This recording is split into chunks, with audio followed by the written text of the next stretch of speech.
Revolutionary talk for revolutionary times. Promoting peace, liberty, and prosperity around the clock. LibertyTalk.fm.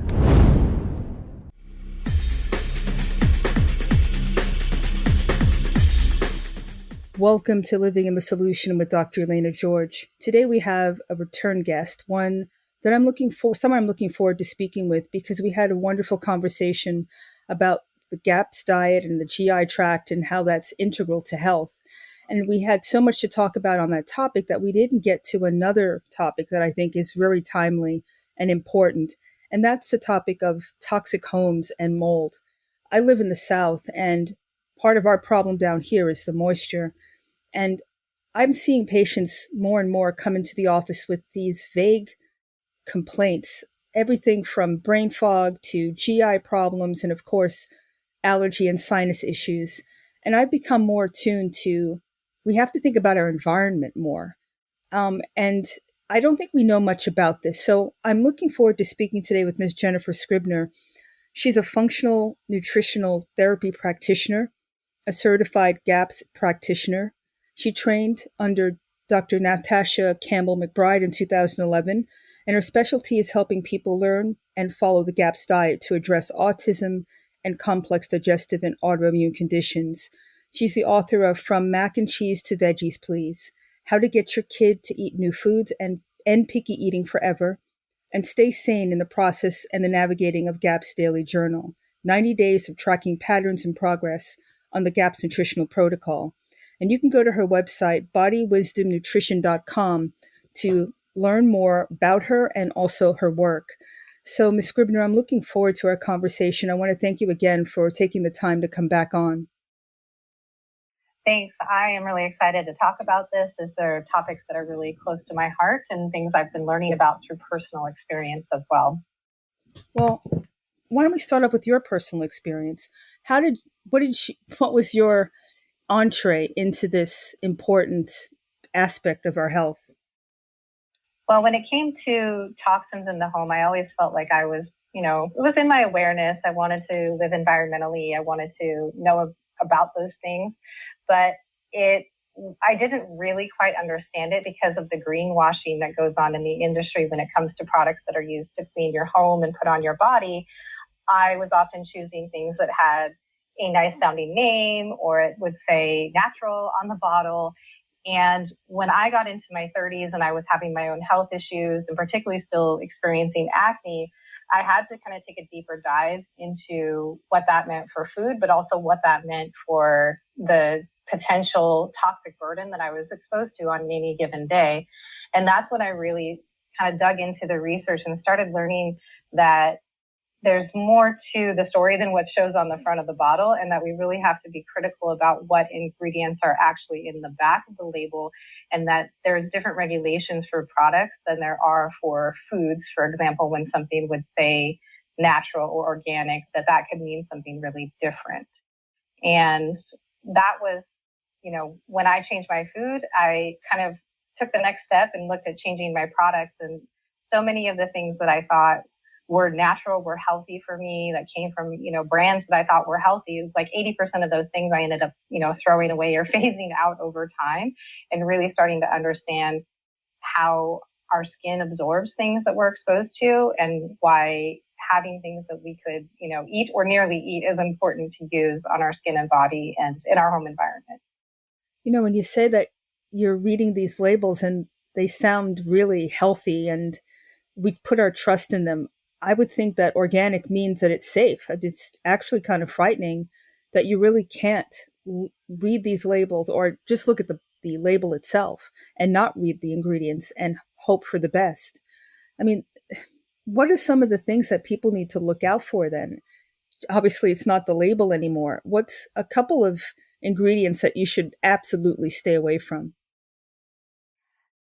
Well, there's so many, and some of it can depend on the person themselves too. And so to give you one example that I came across, so I thought I was using a natural and healthy toothpaste. And I think it did start out that way, but that smaller brand I had used got bought by a bigger brand, and it was reformatted later.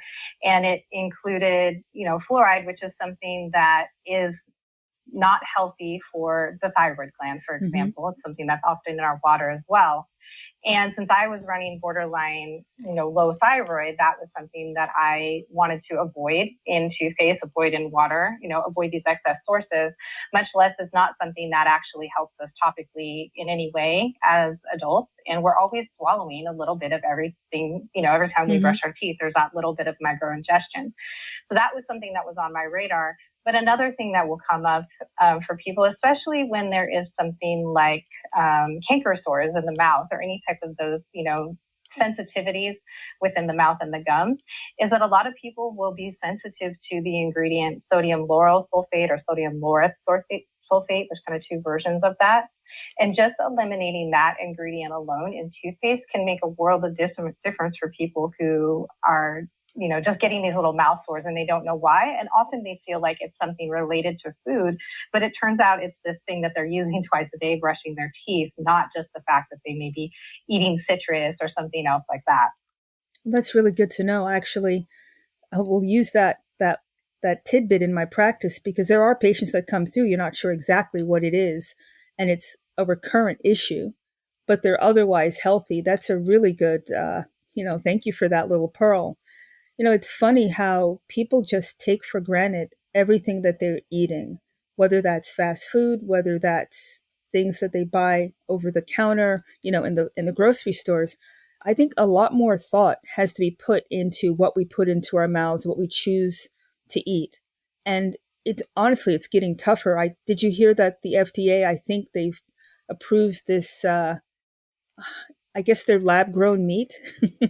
Lab-grown products. I mean, there's no safety, as far as I know, there's no safety profile to these things. No one's ever looked it up. Do you think that this is a very big question, but let's start off. What's your thought about that? It's interesting you bring up the lab-grown meat, and there's also kind of lab-created dairy products that are on the shelves right now. There are brands that are selling that.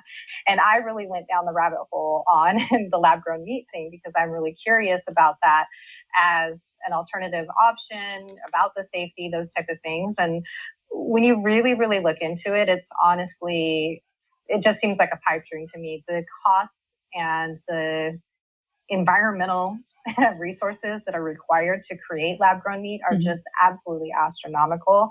I don't see any way that it can be profitable, and what they're really banking on is some, future technological advances. And so these are things that are being invested in by, tech investors that have absolutely no interest in actual human health and what's really useful for the planet either, because we already have a system of creating meat that is regenerative to this planet, and that is returning cows to actually grazing on grass where they can grow deep roots. The grasses are always in the soil and they are just eaten down and grown again, and the cattle are grazed in a rotation that actually sequesters a ton of carbon. So the environmental aspect of that is just preposterous, but the health impacts, we don't know long term. And there's so many things that have been introduced over the years that were thought to be safe that turned out to not be later. And so to give you one example of that, that's really commonly known to be problematic now is the herbicide glyphosate. And so when glyphosate came out and it was, this magical thing that was going to make all the crops so much better, we're going to have, less issues with, weeds in the fields, that type of thing. And when the studies were looked at, there actually isn't a problem with glyphosate in the human body.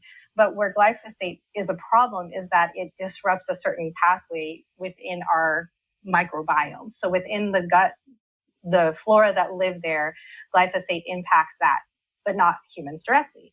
Well, as we learn later, in the 1990s, we start doing all this microbiome research. It turns out that glyphosate is damaging our microbiome, and our microbiome is actually connected to our entire body. So we have this cascade of effects that we could not foresee. And so I tend to be very precautionary about any of these kind of technological inventions when it comes to foods, because we all end up being part of a mass experiment with something like this, with these unintended consequences that for example, with glyphosate, we don't see for, 20 years in some effects. And our children are kind of further harmed as we're, procreating and not at our healthiest, that's kind of epigenetically stepping down. And what might be the consequences of that with lab grown meat or dairy or anything in that realm? I'm very cautious about that. Oh, I don't blame you. And when you think about how you just mentioned how the microbiome is so important, then we're talking about inflammatory bowel disease, about small intestinal bacterial overgrowth. Do you think would be a connection between those disease states and something that's artificial, man-made, who knows, lab grown, going into this system? Absolutely. And, and there's really a case to be made for that in the most sensitive of our clients and patients these days, because you probably see people like this, like I do, where they are, especially children or, sometimes adults as well, they are sensitive to like every food that's known. And I work with certain babies that are FPIES, so food protein intolerance enterocolitis syndrome. So it's basically babies born with like ulcerative colitis. And one thing I've noted with these babies in order to bring them back to health is that we have to get them the most pristine food. And that means food that is on its most natural diet. And one of the ways that we've even accepted that within mass agriculture, even organic, is by feeding poultry, for example, corn or soy, which are not natural to their diet. They're not things they would eat natively. We do the same thing with pork. We do the same thing, of course, with a lot of cattle as well. And when those animals are eating foods that are biologically inappropriate for them, there's something that shows up differently in the meat. What research shows is, yes, there's a different balance of fatty acids, and these animals can be under inflammation.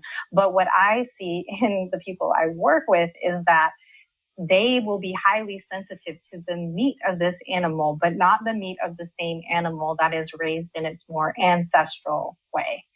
So it's already happening to the highly sensitive. And I think as these technological, quote unquote solutions come out, it could potentially be a danger to more and more of our population. Wow. I mean, just think of if you think about this in a long-term stand, how many disease processes could actually go even more haywire? Since the gut is so important to our immune system, things like, inflammatory bowel disease, autoimmune disease, everything food allergy, which is exploding. I can imagine that connection, perhaps, to setting this thing off, like going totally haywire. Yeah, and we see that especially with things that are, collagen type of disorders that are autoimmune related, or the early onset we're seeing in arthritis and things like that. When we are eating food that is, less than healthy, it is producing less than healthy results in adults. And a lot of that, I think we're seeing more and more because we're having a more toxic start. We're not starting off with, planetarily or food system wise, the thing that my parents even had when they were young, which was more locally grown, more homegrown emphasis, much less industrialized. And even those of us who are trying and are eating industrialized organic, it's a step better, but it's not necessarily what's going to be regenerative. It's not going to be healing, but it's a way better kind of maintenance plan. And that, I think, is something that gets kind of overlooked and can feel overwhelming in our society because it feels so far out of everyday reach for most of us. But to me, that's why I want to share these ideas and hopefully get enough people who are on a healing journey that have enough energy freed up to start really taking actions on these things and demanding better from our systems, rather than saying the status quo is fine at the FDA, but saying we really want something that's healthier. We really demand change in this country. I agree with you. And I think it starts with the individual. And so as a physician, and as a healthcare practitioner yourself, I can't imagine how frustrating it must be to see the movement of the health system towards suppression. Almost every commercial I see on TV is something that's going to suppress the immune system. There's nothing that's about fixing it or getting to the root cause. And honestly, it is what you eat. And what you just described to me is, if we can just pull ourselves away from this easy fix, take a pill, it'll be okay, and go back to basics, I think we would see a lot less disease. And I think we can have a lot of people recover from this hole that they seem to be going down. and just keep going down, never to recover, never to return.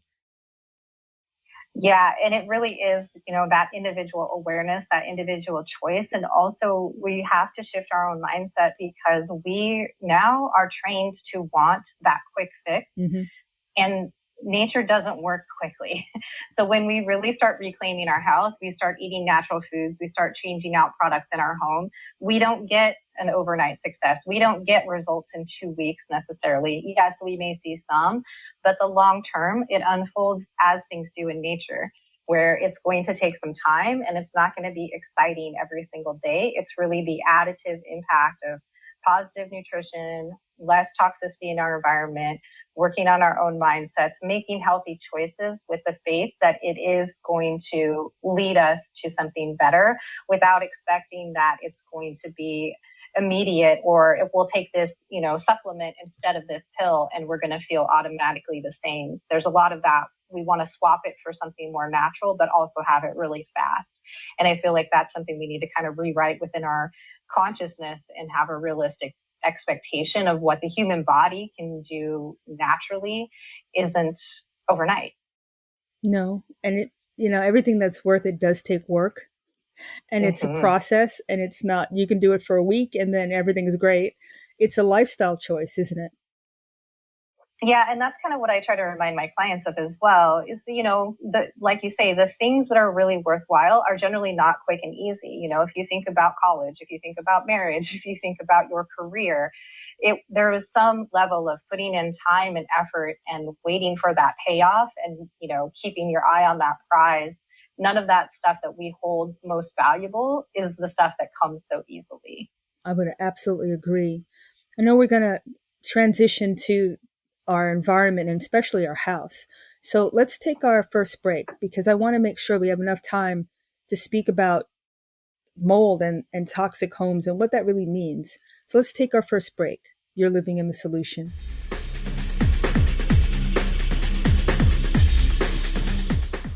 Welcome back to Living the Solution. We're speaking with Miss Jennifer Scribner. And again, you can go to her website, bodywisdomnutrition.com, to learn about what she does, how she's working with children, her diet, and her blog.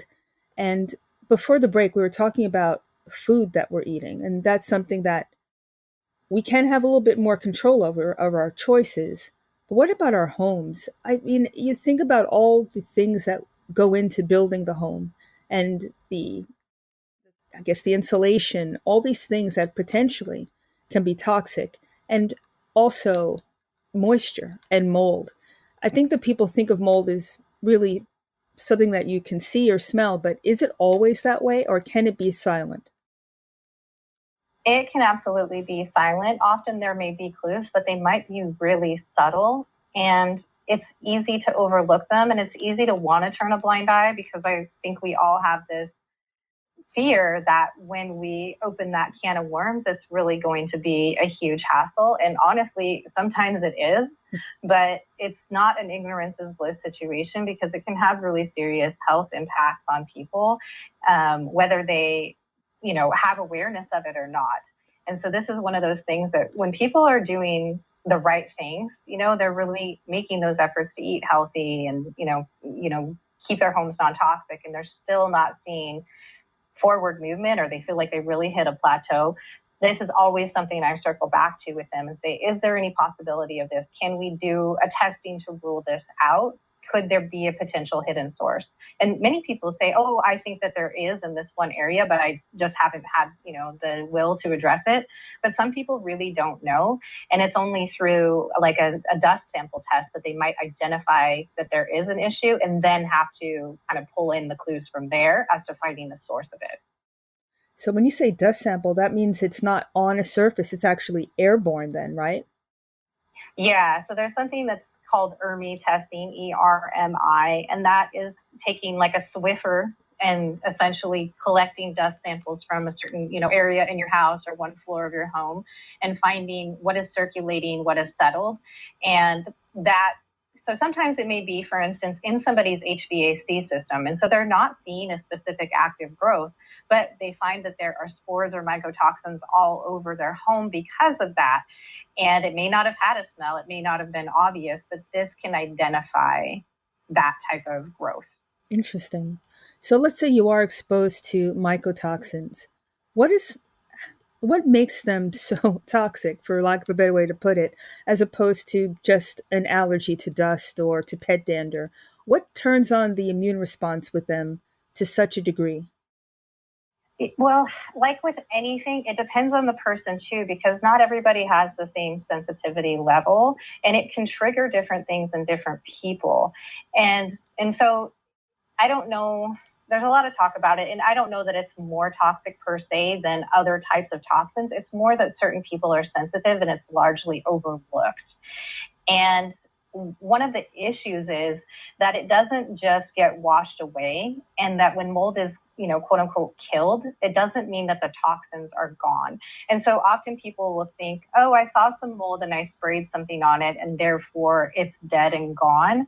But the toxins actually will persist even within the material that is left around. Even when it has been, quote unquote, sprayed and kind of killed or sanitized, the mold spores themselves are separate from the toxins that they make. And so that's what makes it so tricky. And also that it's microscopic or, invisible to the naked eye. And so we aren't always seeing what the impacted area is. And so if you're just cleaning that one windowsill that seems to clean mold, thinking that you're taking care of the problem, that might not actually be the case. There could be mold growth that's hidden in the wall, or there could be also these airborne mycotoxins that are all over the couch and the dining room and circulating on an ongoing basis that you're just unaware of. So I've had patients who've had mold toxic homes and they moved, but they brought their furniture and their clothing with them, and it ended up not fixing their symptoms. So if it can be in the covering of your couch and in your clothing, is that something that you recommend that people do? Do they need to go to that level to get rid of stuff too? In general, yeah, and particularly if the health of the people in the family is really severe. So when I'm working with kids who have, major autoimmune conditions, what they have, specifically immune deficiency type of diseases, kids that have really severe autism symptoms, in those cases, it's like leave it all behind because they are so severely impacted. Now, if someone's just like, oh, I think I have a little mold, but we're generally all feeling healthy and, let me see if I can clean up this area. When it is through the HVAC system, it tends to be over everything, and it's honestly safer to kind of start from scratch. But find out what type of mold that might be too, because not all of them are the similar levels of toxicity as well, and that needs to be identified, and that's what a dust test can kind of help you do. But in general, when it is widespread like that, I think that makes the most sense. If it's something that's really isolated and hasn't been super airborne, you may be able to just, carefully remediate that bathroom without replacing everything in the home. But the safe side is always leaving it behind. And it's so painful to do that. I have a client recently, they've just, bought a home, bought all new furnishings, turned out that there was mold in the HVAC system. They've spent all this money. It was their dream, their family, and they had to walk away from all of it, and it's painful financially and from mementos and things like that too, that they just don't feel safe to bring because the health of their son is so jeopardized right now. That's really tragic. Do you see, you've been doing this for a while. Are you seeing an increase in this type of problem? I think it's come into my awareness more partly because we have experienced mold in our own home. And so as I've shared about that, I think I've attracted more people into my practice that are experiencing that, and they kind of know that I have some, personal identification.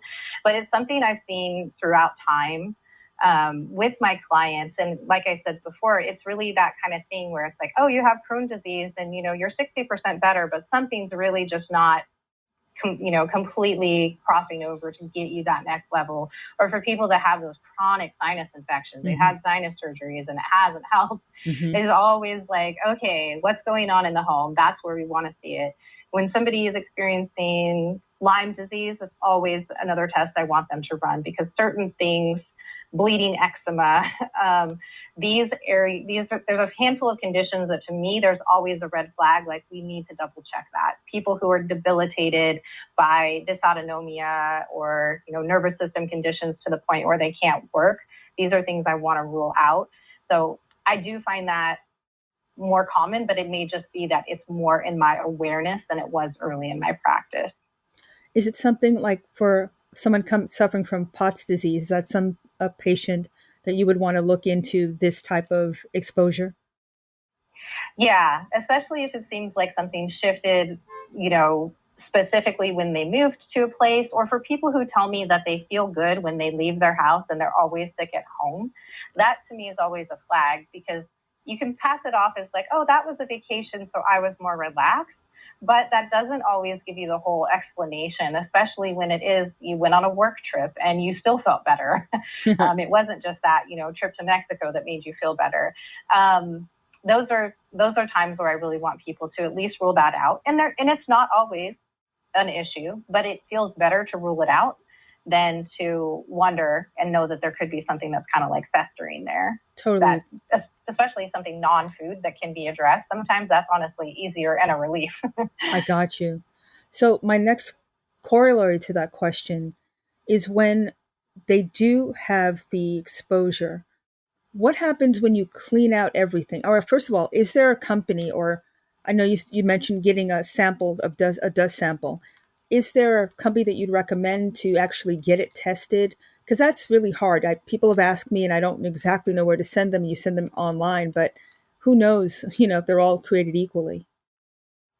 Yeah, so I work with people all over the country as well. And so if people are self-ordering online, I have been recommending EnviroBiomics, and they have a pretty easy to use interface. There's pretty clear ordering instructions if you want to get the ERMI dust testing. But I also encourage people to look locally for a mold inspector that could help them find the source if it looks like there is, if there is an issue and you want to get that checked out. That's what we did. We had an area where we suspected in our bathroom that was moldy. And so we actually had someone come out and they brought moisture meters that they could put on the wall, as well as different swab samplings of the mold that was found, which is different than a dust sample. Mm-hmm. So there are different things to look at there. And I generally recommend that people find a mold inspector who is separate from a mold remediator, because the remediator might be kind of looking for problems that they want to solve for people, because that can be, a financial boon to them. Mm-hmm.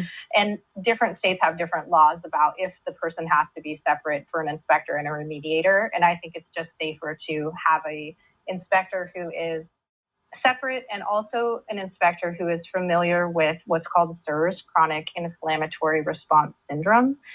They're more likely to have a higher standard of the mold that they're looking at, what might be safe, what might not be safe, rather than kind of brushing it off and be like, oh, that's no big deal, that can just be cleaned up, but really taking it seriously, understanding the great health impacts that it could be having. That's an excellent point. And for those who live in apartment buildings, that's another issue, that they don't control their living space and they have the management come in. And I've heard stories where, oh yeah, you have mold, but they just paint over it as if that's supposed mm-hmm. to be the end all be all. Just for those people, I have to ask the question. I think I know the answer, but is painting over something really the answer? Do you have to rip out the wall and start over?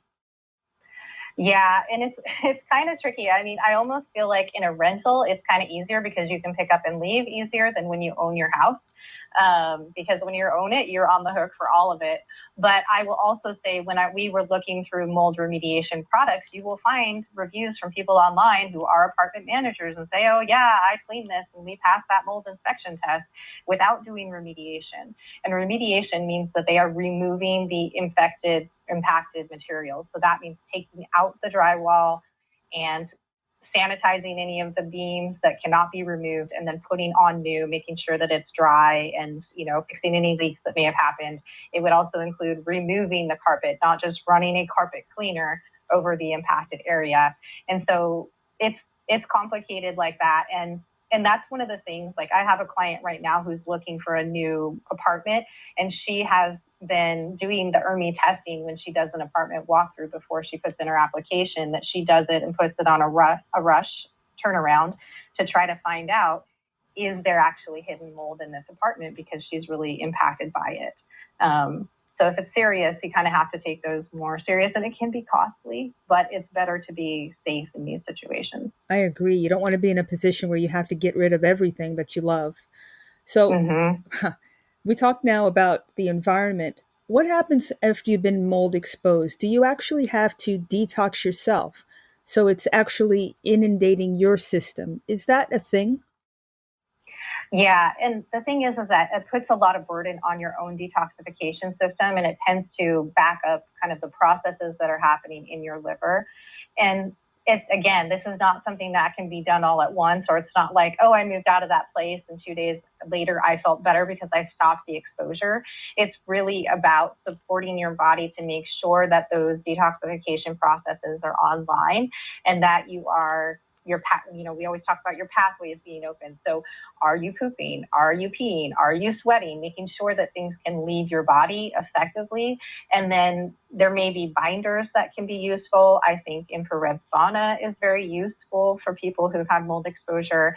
And then just good nutrient-dense food, because detoxification is a nutrient-driven process.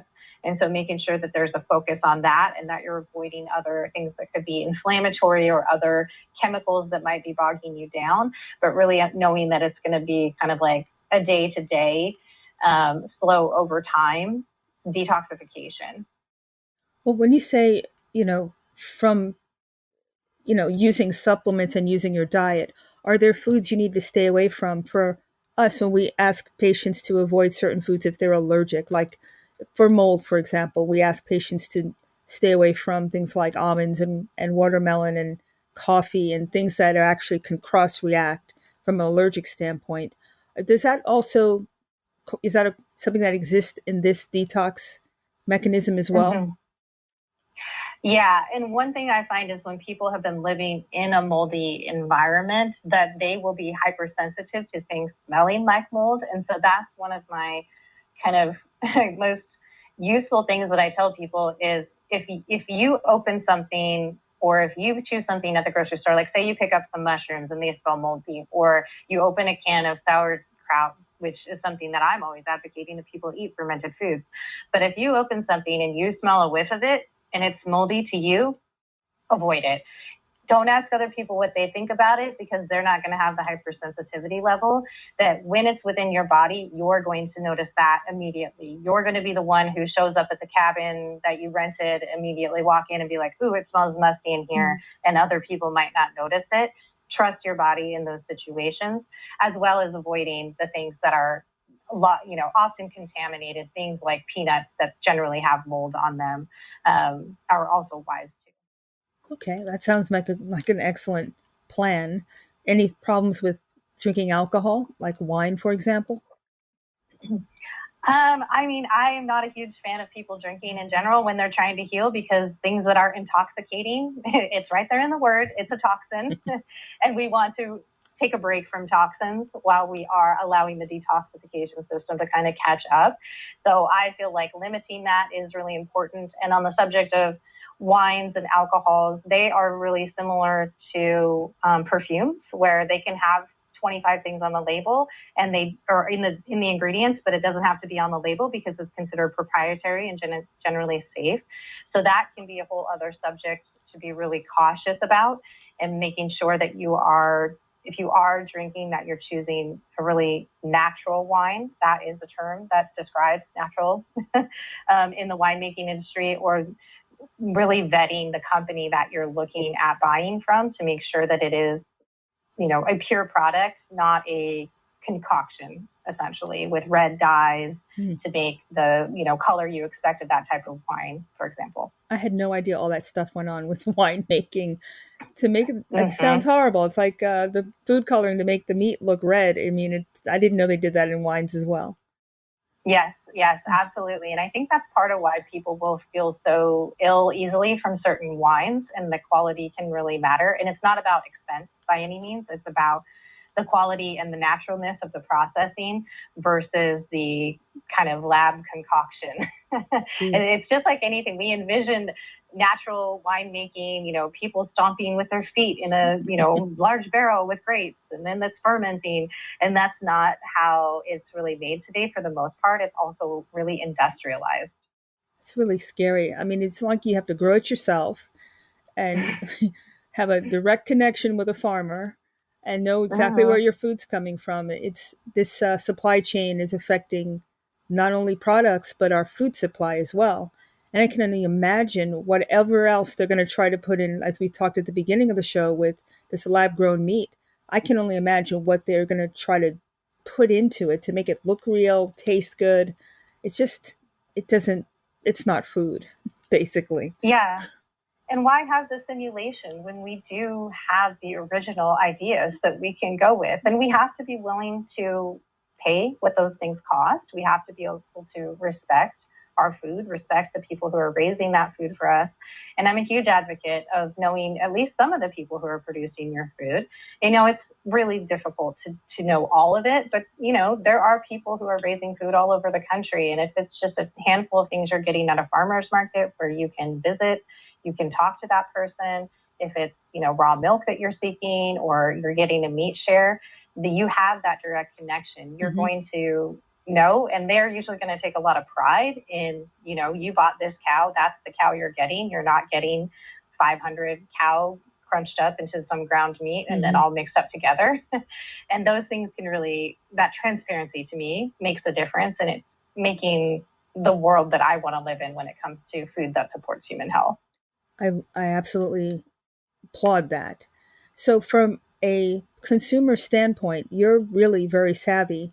Is there someplace people need to start so they can start accessing this side of our food system, because it exists? It's like a parallel system, but everything's in your face. The people with the money, with the ability to advertise on TV, seem to have the whole market. So you're not aware of other things.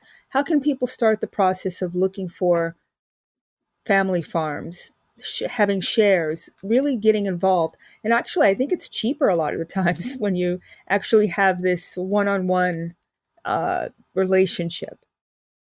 Yeah, that's my experience, especially in the last few years, where when I'm buying farm direct, it's actually per pound more affordable, and I'm able to get the cuts that I wouldn't buy at the store. If it's a $30 a pound steak or something, I'd be like, nah, I'll get something cheaper.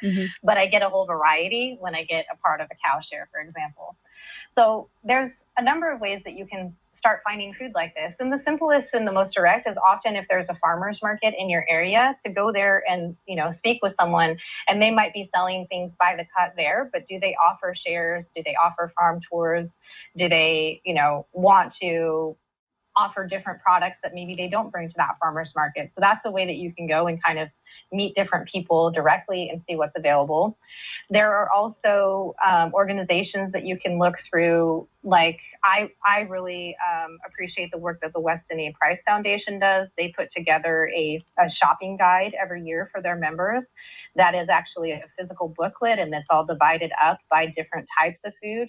And so you can look through there and you can find producers in your state or in your area. And you can even find things that are mail order if it's not someone really local to you, but you could have a direct relationship. And then there's also another website called the Good Meat Project that connects producers directly to consumers, as well as people who want to raise their own food. Often they'll be like, okay, we have chicks for sale, or, pigs for sale or something, if people are wanting to get into raising their food. But those are a few places to start. And now it can even be as simple as just kind of doing a search engine near you and looking for organic farm or, meat share. It's kind of knowing some of those search terminologies that you can put in and see what comes up. Well, I think there's also vegetables as well. So it's not just meat, right? It's everything from even soap, even natural products to clean. It's like everything, isn't it? Yeah, and that's why I like farmers markets, because you can meet people and, they're within a drive of you. So you know that they can't be terribly far away. You might also find things at a local co-op, if there's a food co-op near you. And then it may be that there are community supported agriculture that have the like vegetable and fruit box shares. I'm also seeing that coming up for fisheries and seafood now, where you can kind of become a member and you can get a variety of products from people. And similarly with it's expanding more and more. There may be honey, there may be locally produced olive oils if that's available in your area. There can be nuts, there can be so many things. And then people who are producing soaps, or maybe they have goat milk and they're making goat milk soaps. And you can really, I love supporting a regional economy and knowing that my stuff doesn't have to travel super far to get to me either. Right. But then finding people who care about that quality. Now, when you think about this in the macro picture, that supply chain, which is very fragile, this bypasses that because it's local. So your own microeconomy, where you're not depending on it coming out from another country or across the country, it just gives you a lot more peace of mind that you won't have to be disrupted in case something does happen, right? Yeah, and when we look at things today, like China is raising chickens for us and shipping them over here on boats. I mean, it's just so ridiculous to me, whereas the chickens that are raised for me by a family farm 1 hour away from me, and yes, they, raising animals can have its own issues. They may have losses and that sort of thing, but I have a personal connection with them. And I know that I'm kind of like on the list that they're planning for, that they're raising for me. And they have the security of knowing that I am going to be a buyer and that I want them to continue raising and that I'm supporting those standards. And then if there is shops are closed or who knows what the next disruption might be, I still have access to going to that farm and picking that up. We have that agreement. And to me, that creates a food security that is kind of opting out of the mainstream grocery systems. And I know that that's something people have a lot of concern about these days, and, food storage and food security. And rather than only stocking up on, freeze-dried foods, getting to know the producers around you, supporting them now so that they will still exist in these times that might be hardships for the rest of the world. Like, I want to know that there are people that can make a living and that can continue to do these things sustainably. And I'm willing to invest in that now to assure that that's going to be available no matter what comes later. I couldn't have said it better. On that note, let's take our last break. You're living in the solution.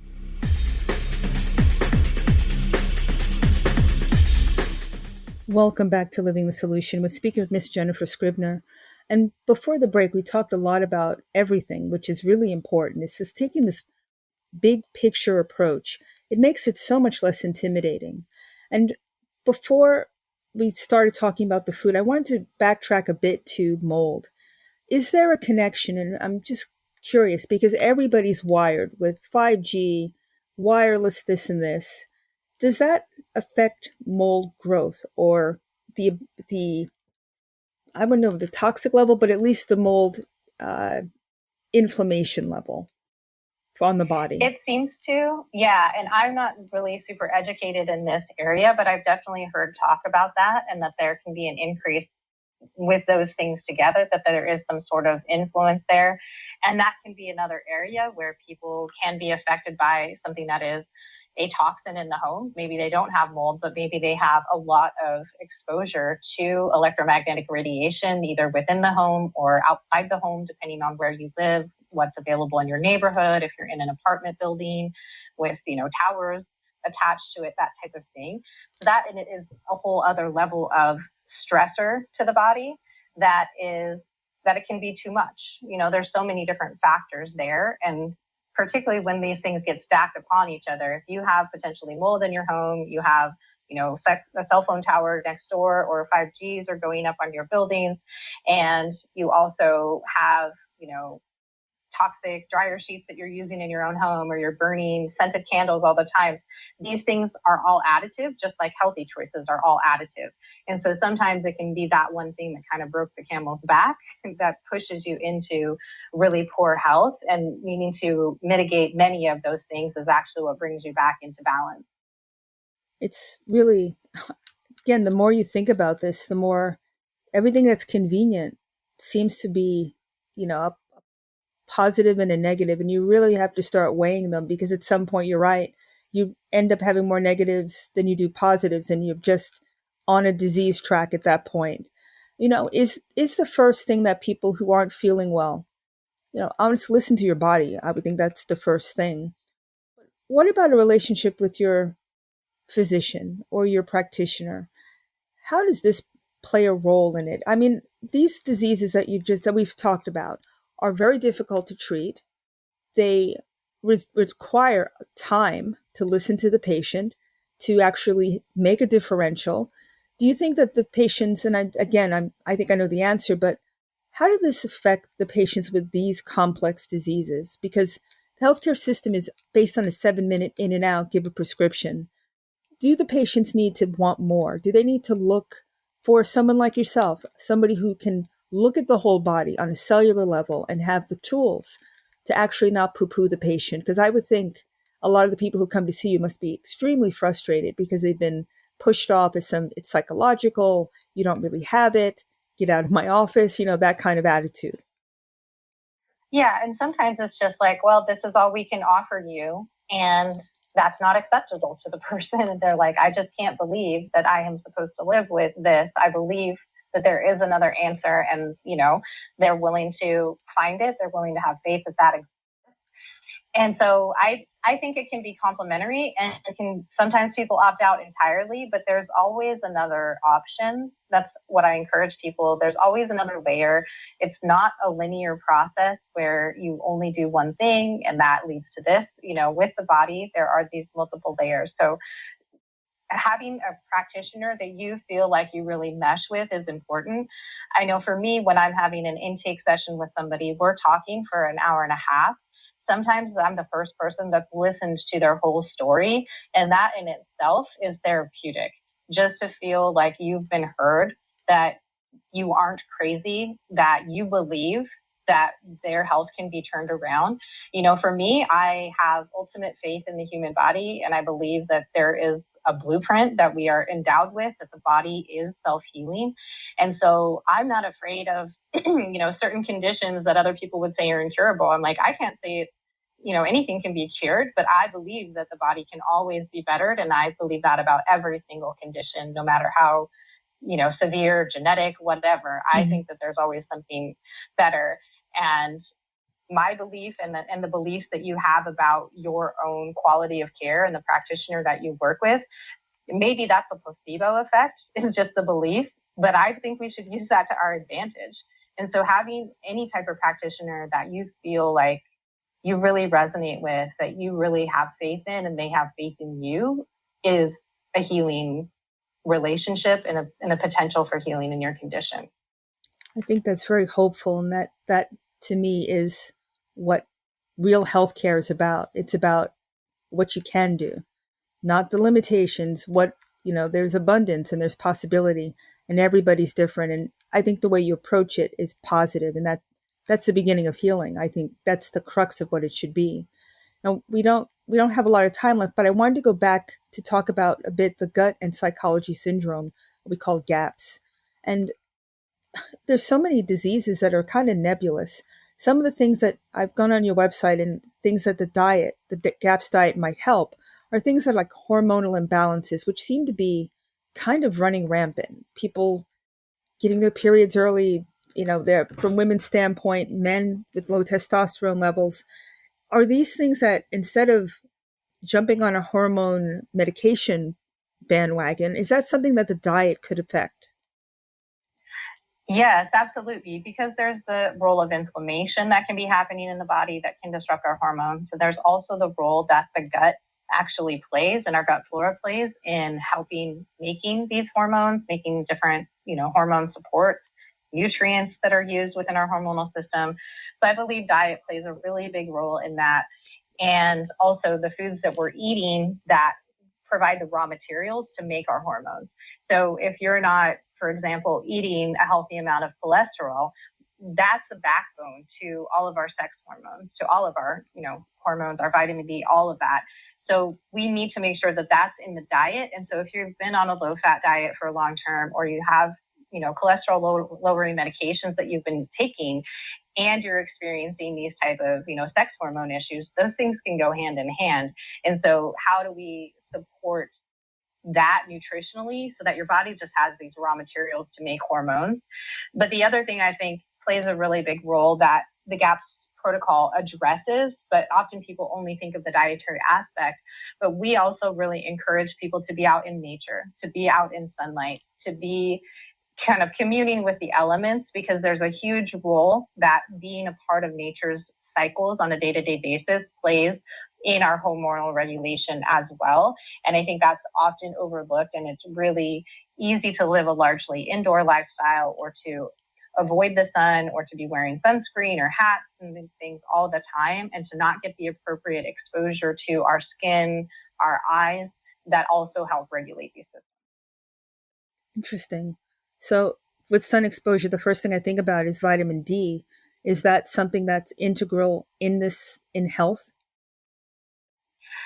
Absolutely. And there's so many things. I'm actually currently writing an article about sensible sun exposure, talking about vitamin D, but also talking about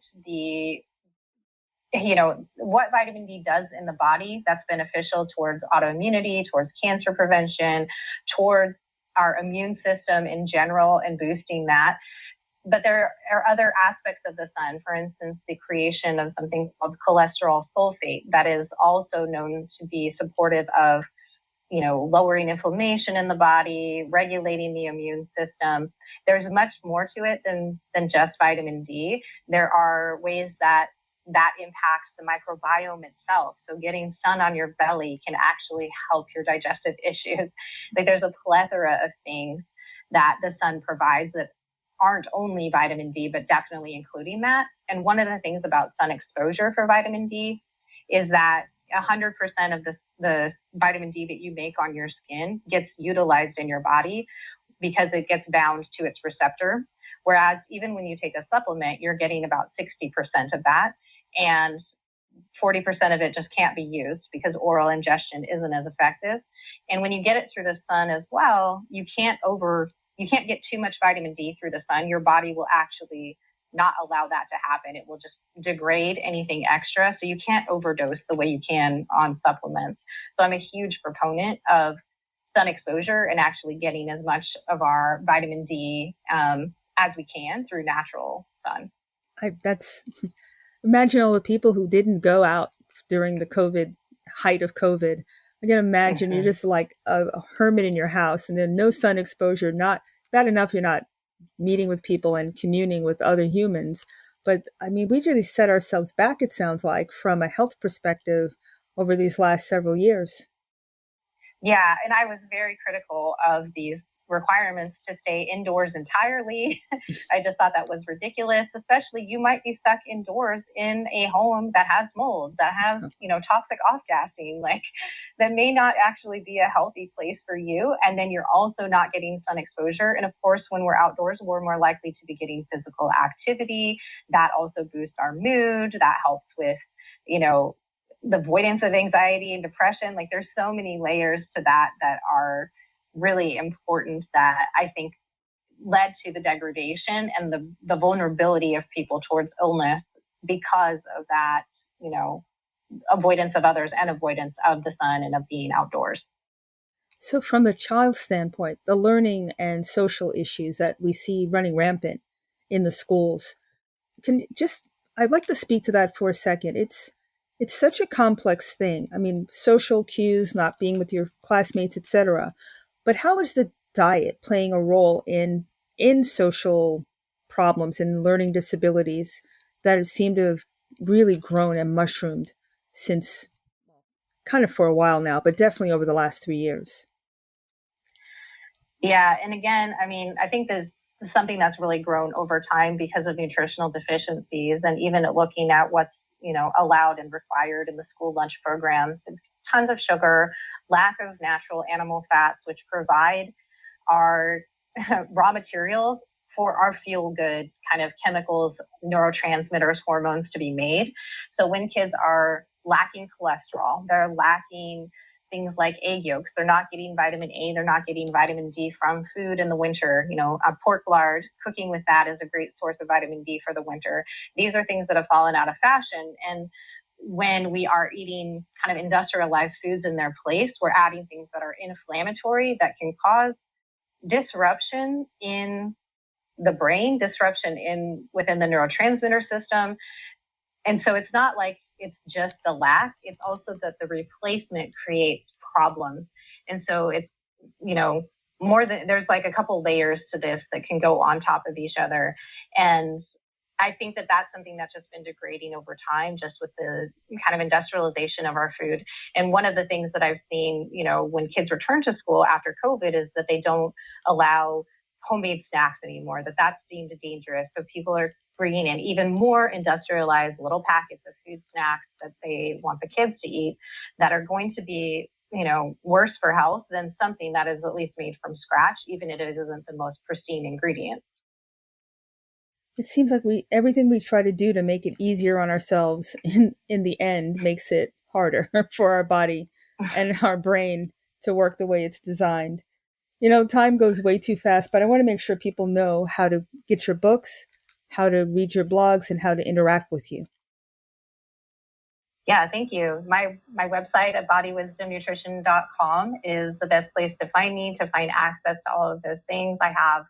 I'm over 120 blog posts at least that I've published. I also have a newsletter that's an option there. I'm semi-active on Instagram as well, but the main repository of information about the GAPS diet and other topics I write about on health are at bodywisdomnutrition.com. I really enjoyed our conversation. I learned a great deal, and I would love to have you come back to speak on any other topic you'd like. Thanks so much. Yeah, it's been fun. Well, thank you. And thank you, everybody, for living in the solution.